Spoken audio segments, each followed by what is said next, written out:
오늘 우리 함께 말씀 우리 나누도록 하겠습니다. 오늘 함께 나눌 말씀 사무엘상 우리 16장 14절에서 23절 말씀입니다. 우리 사무엘상 16장 14절에서 23절 말씀 우리 함께 한 목소리로 읽도록 하겠습니다. 시작. 여호와의 영이 사울에게서 떠나고 여호와께서 부리시는 악령이 그를 범례하게 한지라. 사울의 신하들이 그에게 이르되 보소서 하나님께서 부르시는 악령이 왕을 범례하게 하온즉 원하건대 우리 주께서는 당신 앞에서 모시는 신하들에게 명령하여 수금을 잘 타는 사람을 구하게 하소서. 하나님께서 부리시는 악령이 왕에게 이를 때에 그가 손으로 타면 왕이 나으시리라 하는지라. 사울이 신하에게 이르되 나를 위하여 잘 타는 사람을 구하여 내게로 데려오라 하니 소년 중 한 사람이 대답하여 이르되 내가 베들레헴 사람 이새의 아들을 본즉 수금을 탈 줄 알고 무기와 무용과 구변이 있는 준수한 자라. 여호와께서 그와 함께 계시더라 하더라. 사울이 이에 전령들을 이새에게 보내어 이르되 양치는 내 아들 다윗을 내게로 보내라 하매 이새가 떡과 한 가죽 부대에 포도주와 염소 새끼를 나귀에 실으고 그의 아들 다윗을 시켜 사울에게 보내니 다윗이 사울에게 이르러 그 앞에 모셔섬에 사울이 그를 크게 사랑하여 자기의 무기를 드는 자로 삼고 또 사울이 이새에게 사람을 보내어 이르되 원하건대 다윗을 내 앞에 모셔서게 하라. 그가 내게 은총을 얻었느니라 하니라. 하나님께서 부리시는 악령이 사울에게 이를 때에 다윗이 수금을 들고 와서 손으로 탄즉 사울이 상쾌하여 낫고 악령이 그에게서 떠나더라. 아멘. 오늘의 말씀의 제목은요, 누가 진짜 왕인가? 누가 진짜 왕인가? 오늘 말씀을 통하여 누가 진짜 왕인지 깨닫고 우리 삶 가운데서도 누가 진짜 왕인지 우리 삶에서도 깨달으며 그 왕을 바라보며 살아가는 믿음의 자녀들이 되시길 간절히 소망합니다.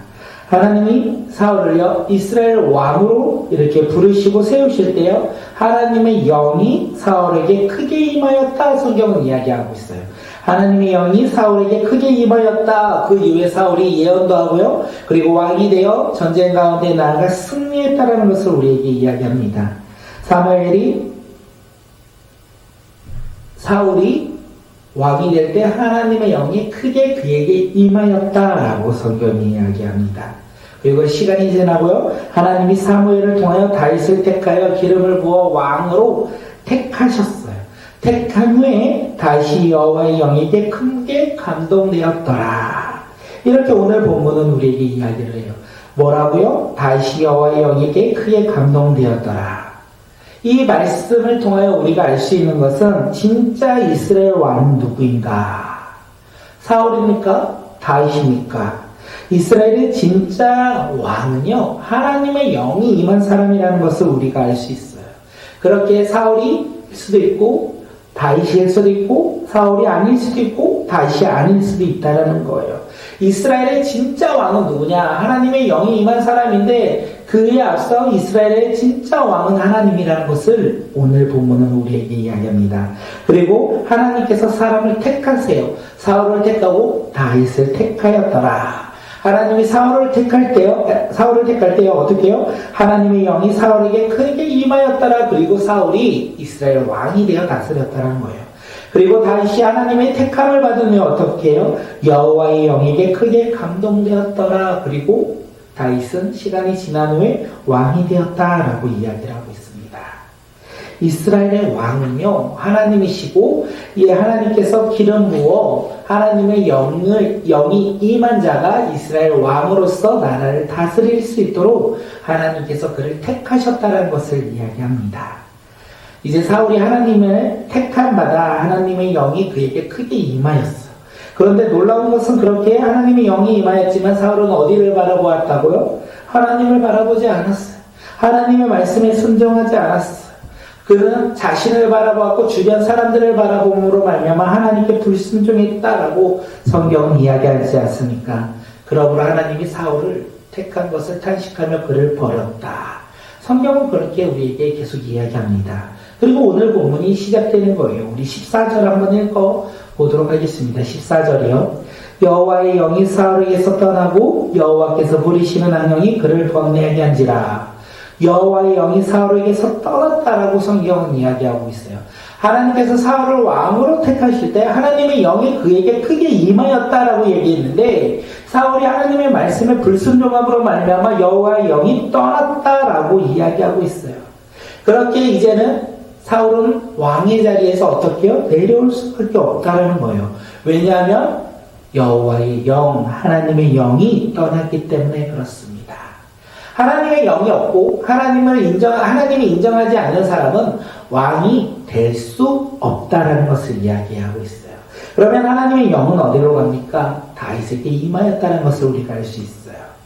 우리 삶 가운데서도 이 말씀을 붙잡고 믿음으로 살아가야 돼요. 하나님의 영, 성령님은 떠나지 않으세요. 예수 그리스도를 믿음으로 말미암아 우리 가운데 내주하시고 임재하시고 우리를 통하여 하나님의 말씀, 예수님의 말씀을 깨닫게 하고 우리 삶을 지키시고 보호하시고 인도하시는 분이 바로 성령님이에요. 그런데 사도 바울이 에베소 교회에게 뭐라고 합니까? 성령을 근심하게 하지 말라 이렇게 이야기하고 있어요.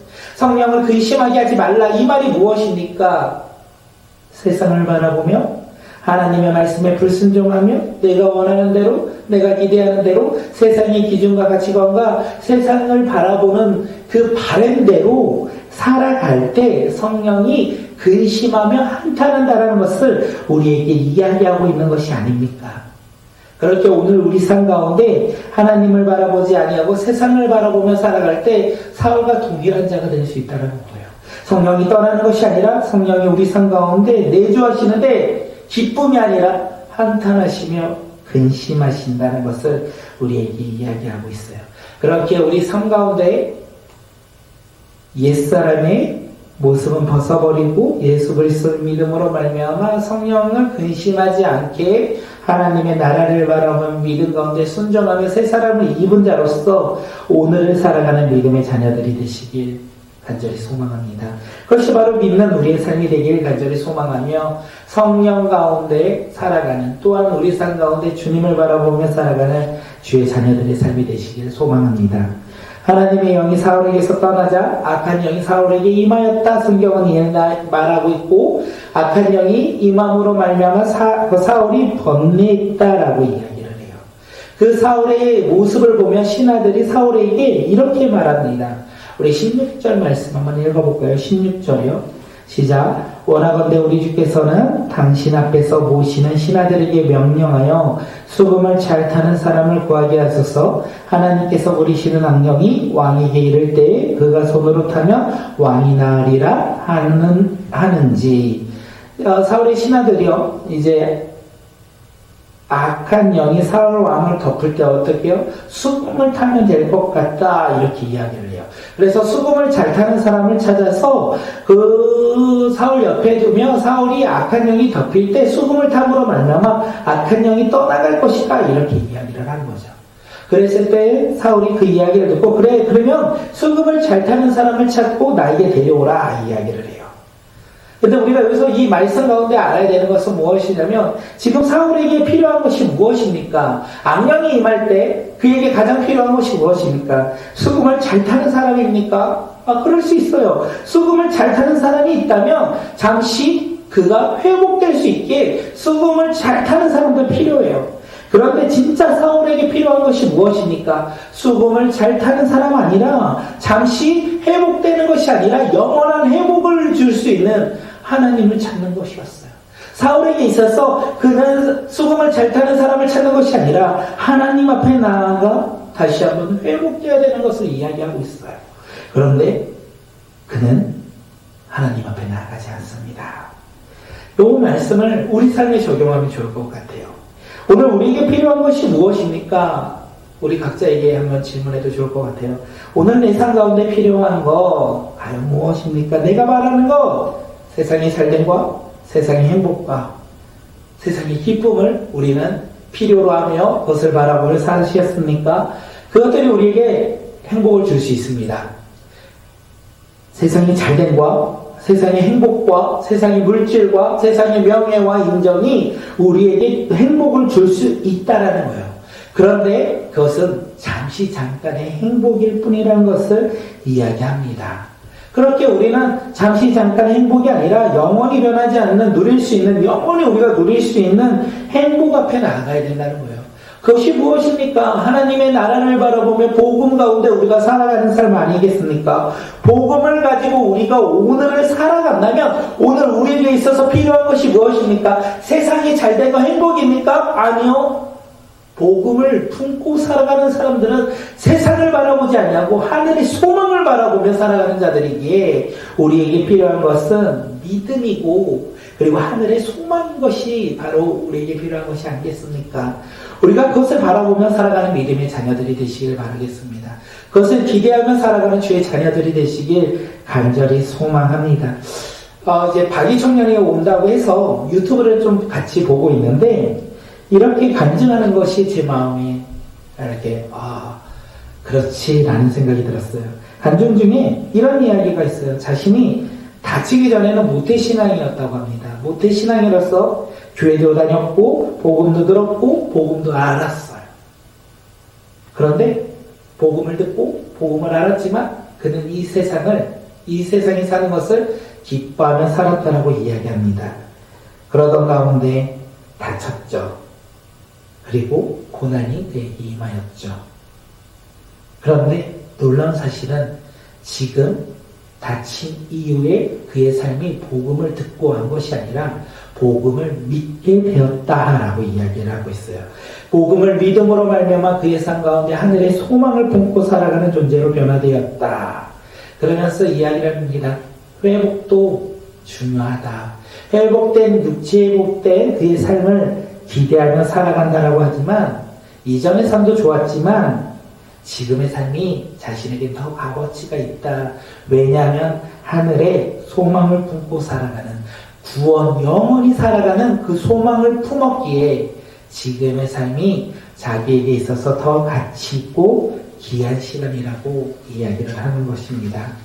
사랑하는 성도 여러분, 오늘 우리도 하늘의 소망을 품고 살아가는 믿음의 자녀들이 되시길 필요합니다. 세상이 아니라 하나님 나라를 바라보며 소망을 가지고 살아가는 자, 복음을 품고 복음의 소망을 가지고 믿음으로 살아가는 주의 자녀들이 오늘 우리 모두가 되길 간절히 소망합니다.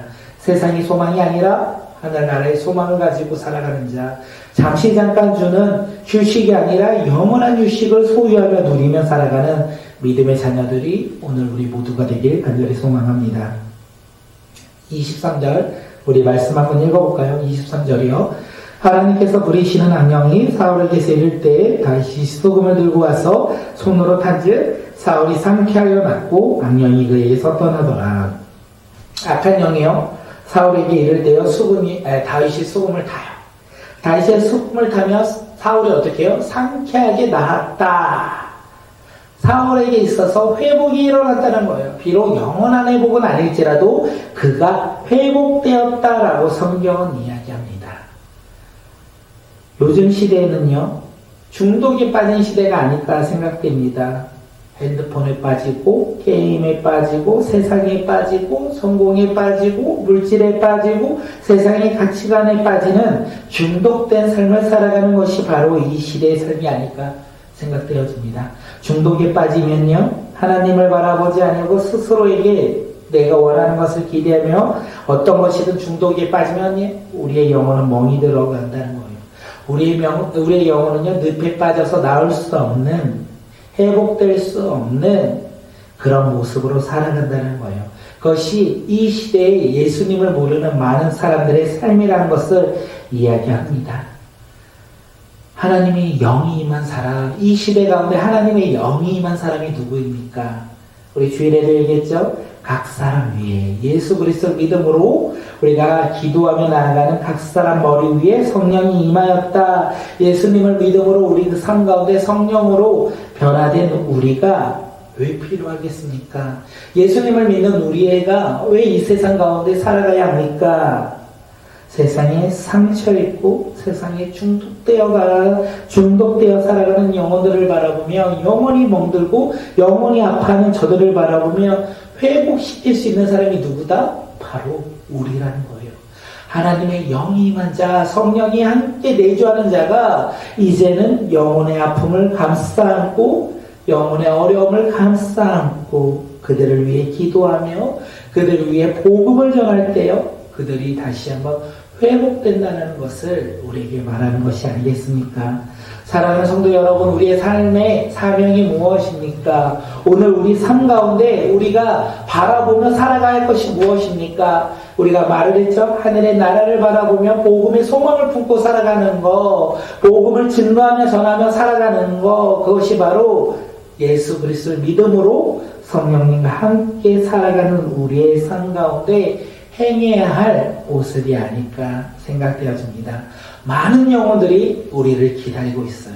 많은 영혼들이 이 세상 가운데 중독되어 하나님을 바라보지 못하고 스스로 힘들어하고 아파하고 있는 그 삶을 살아가고 있는데, 그들이 기다리고 있는 것은 바로 복음 가운데 살아가는 하나님의 영이, 성령님이 함께한 우리가 바로 우리를 기다리고 있는 것이 아닐까 생각되어집니다. 그리고 우리가 그들에게 나아가 기도하며 복음을 전할 때 그들이 치유될 것이고 그들이 회복될 것이라는 것을 오늘 다윗의 수금 타는 모습으로 사울이 회복된 것을 우리에게 이야기하는 것이 아닐까 생각되어집니다. 사랑하는 성도 여러분, 진짜 왕이 누구십니까? 우리 삶 가운데 진짜 왕이 누구십니까? 납니까? 스스로 주인 되어 살아갑니까? 아니면 세상의 명예와 세상의 성공과 기준과 행복과 가치관으로 내가 원하는 것을 기대하며 그것이 내 삶의 주인처럼 우리도 모르게 살아가고 있는 것은 아닙니까? 그런데 우리 삶 가운데 진짜 주인은 하나님이라는 것, 그리고 우리는 그 하나님이 부어주신 성령님과 함께 오늘을 살아가며 종으로서 하나님의 복음을 가지고 살아가는 믿음의 자녀들의 삶이 바로 오늘 우리의 삶이라는 것을 다시 한번 깨닫고 우리가 마음껏 복음을 증거하며 전하는 믿음의 자녀들이 되실 간절히 소망합니다. 사순절 기간 동안 우리가 예수 그리스도의 사랑을 묵상하며 우리가 예수님의 사랑 가운데 하나님의 놀라운 그 사랑, 이 땅 가운데 보내주신 예수님을 바라보며 우리가 주님 앞에 기뻐하며 살아가는, 또한 주님의 그 사랑을 깨달으며 우리가 그것을 아는 것이 아니라 누리며 살아가는 믿음의 자녀들, 백성들이 오늘 우리 모두가 되길 간절히 소망합니다. 우리 이 시간 들었던 말씀을 붙잡고 기도할 텐데, 하나님, 내 삶 가운데 진짜 주인이 누구입니까? 하나님, 내 삶 가운데 하나님이 주인이라면 성령님과 함께 동행하며 살아가는 삶, 성령님과 함께 기뻐하며 살아가는 삶, 영혼을 바라보며 영혼 가운데 복음을 증거하며 살아가는 삶이 바로 우리 모두의 삶이 되게 해달라고, 주님 이 시간 역사하여 달라고 함께 기도하며 주님 앞에 나갑니다.